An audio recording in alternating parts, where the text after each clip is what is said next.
Repair, அதனால normal bus கொடுத்து விட்டாங்க. சரியா? அதனால நீங்க ஏசி பஸ்ஸோட காசை வாங்கிட்டு இருக்கீங்க எல்லாரும். ஏசி பஸ் காசு 140 ரூபா சொல்றாங்க. நீங்க கேக்குறீங்க 140 ரூபா இருக்கு. பஸ் ஏறும்போது டிக்கெட் விலை கேட்டு தான் ஏறுவாங்க. ஏசி பஸ் இருந்தா கூட கேட்டுட்டே இருந்த நியாயம் இருக்குது. சாதாரண பஸ்ஸுக்கு எதுக்கு கேட்டுட்டே இருக்காங்க? டிக்கெட்ல ஏன் ஏர் கண்டிஷனர் போட்டிருக்கீங்க? அந்த வண்டியோட மிஷின் அந்த இன்வைஸ். அப்ப பஸ் வரும்போது டிக்கெட் மாத்தி தானே எடுத்துட்டு வரணும். நீங்க இந்த மிஷினை ஏன் தூக்கிட்டு வந்தீங்க?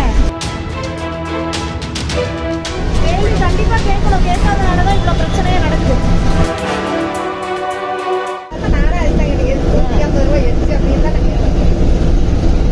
பஸ் ரிப்பேர், அதனால நீங்க டிக்கெட் கொடுத்துருக்கீங்க. ஏன்னா ஏசி பஸ் ரிப்பேரா?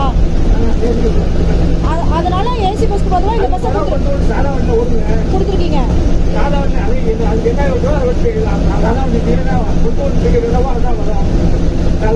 ஆனா ஒன் டு ஒன்கான பஸ் கிடையாதுல்ல இது. நீங்க வந்து காங்கேயம் நிக்காதுன்னு தான் சொன்னீங்க. டிக்கெட் வந்து ஜாஸ்தின்னு சொல்லி ஏத்தல. யாரையுமே ஏத்து எப்படின்னா ஒரு நார்மலா ஏறும்போது தான் ஏறுவாங்க. டிக்கெட் விலை கேட்டுட்டா ஏறுவாங்க. டிக்கெட் விலை கேட்டுட்டு தான் ஏறுவாங்களா எல்லாரும்? பஸ் ஏறும்போது டிக்கெட் விலை கேட்டு தான் ஏறுவாங்க. ஏசி பஸ் இருந்தா கூட கேட்டுட்டே இருந்த நியாயம் இருக்குது. ஒரு சாதாரண பஸ்ஸுக்கு எதுக்கு கேட்டுட்டே இருக்கீங்க? நான் இங்கிருந்து பேசுறேன். உங்க ஏசி பஸ் ரிப்பேர், அதனால நார்மல் பஸ் கொடுத்து விட்டாங்க. சரியா? அதனால நீங்க ஏசி பஸ்ஸோட காசை வாங்கிட்டு இருக்கீங்க எல்லாரும். ஏசி பஸ் காசு 140 ரூபா சொல்றாங்க. நீங்க கேக்குறீங்க 140 ரூபா இருக்கு. ஏசி பஸ் தான் 140 ரூபா. டிக்கெட்ல ஏன் ஏர் கண்டிஷனர் போட்டிருக்கீங்க? அந்த வண்டியோட மிஷின் அந்த இன்வைஸ். அப்ப பஸ் வரும்போது டிக்கெட் மாத்தி தானே எடுத்துட்டு வரணும். நீங்க இந்த மிஷினை ஏன் தூக்கிட்டு வந்தீங்க?